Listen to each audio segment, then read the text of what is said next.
Anti inflammatory diets क्या हैं, but मैं उससे पहले ये जानना चाहती हूँ इन्फ्लेमेशन है क्या, ताकि लोगों को पता चल जाए कि वो मैं किस रीज़न की वजह से पूछ रही हूँ और क्या पता वो लोग भी इसको फेस कर रहे हो, ताकि उन्हें पता चल जाए कि ये चीज़ हमारे लिए भी मुफीद हो सकती है। तो यस, देखो, इन्फ्लेमेशन में डिफरेंट सिम्टम्स आ जाते हैं। हमारी बॉडी जो है वो ब्लोटेड होती है, बाज़ दफ़ा स्वेलिंग होती है बॉडी में, वो हमारा फैट नहीं होता।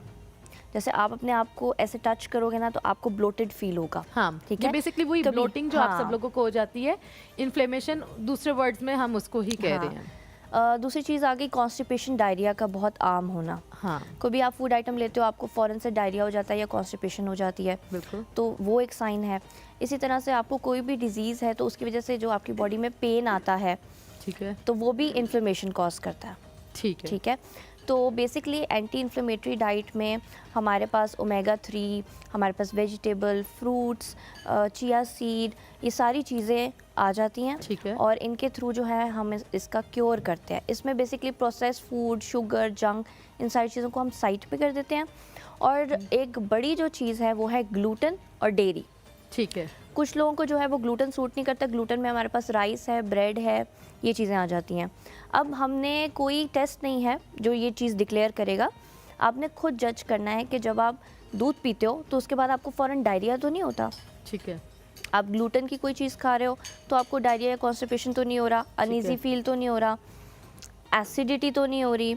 तो ये सारे साइंस जो हैं वो इन्फ्लेमेशन के होते हैं। और इसमें एंटी इन्फ्लेमेटरी डाइट यानी इन सारी चीज़ों को आपने ख़त्म करना है जिनसे आपको लगता है कि आपको ब्लोटिंग वगैरह हो रही है। ठीक है, so that's going to help you.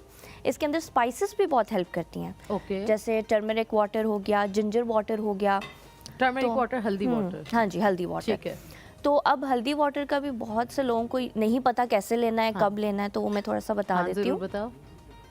Anti inflammatory diet के लिए जब भी आपने टर्मरिक वाटर लेना है, हम क्या करते हैं, उसका जो पाउडर है बस उसको पानी में डाल के मिक्स करके पी लेते हैं। उस तरह से उसकी अब्जॉर्प्शन होती ही नहीं है बॉडी में। ओके। आपने क्या करना है, आपने हमेशा टर्मरिक को या तो ब्लैक पेपर के साथ लेना है उबाल के, या उसको दूध में लेना है जिसको हम गोल्डन मिल्क भी कहते हैं, हल्दी वाला दूध जो हाँ, हम लेते हैं। या फिर आप उसका अचार भी बना सकते हो। ठीक है, ठीक है, या आप उसको सूप में इस्तेमाल कर सकते हो। ठीक है, ठीक हो गया। मतलब सूप में भी, जो उसमें भी ऑब्वियसली आप ब्लैक पेपर तो डालते हो, काली मिर्च आप डालते हो, तो वो आप कह रहे हो उसके लिए।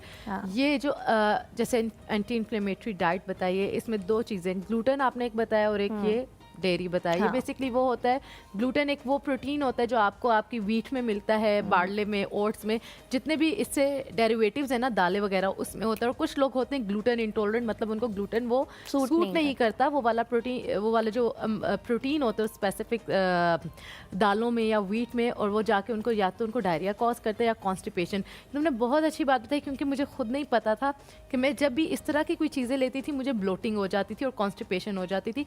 तो ये आपने खुद रियलाइज़ करना है कि ये आपकी बॉडी को चीज़ सूट कर रही है कि नहीं कर रही।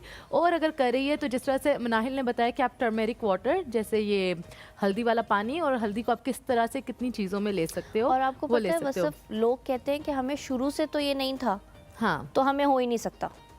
ऐसी बात नहीं है, होता शुरू से ही है। विद टाइम जो है ना ये चीज़ ज़्यादा डेवलप हो जाती है बॉडी में, तो फिर आपको इन्फ्लेमेशन कॉज होती है। ठीक है, ठीक है, तो ये साइन नहीं है कि हमें बचपन से ये चीज़ है। जैसे सीलियक डिजीज़ है, उसमें तो पता होता है कि आप ग्लूटेन इंटॉलरेंट हो तो नहीं लेना। बिल्कुल। लेकिन जो सीलियक डिजीज़ जिनको नहीं है वो तो यही क्लेम करेंगे ना कि शुरू से हमें ये प्रॉब्लम ही नहीं है, तो हमें कैसे हो सकता है।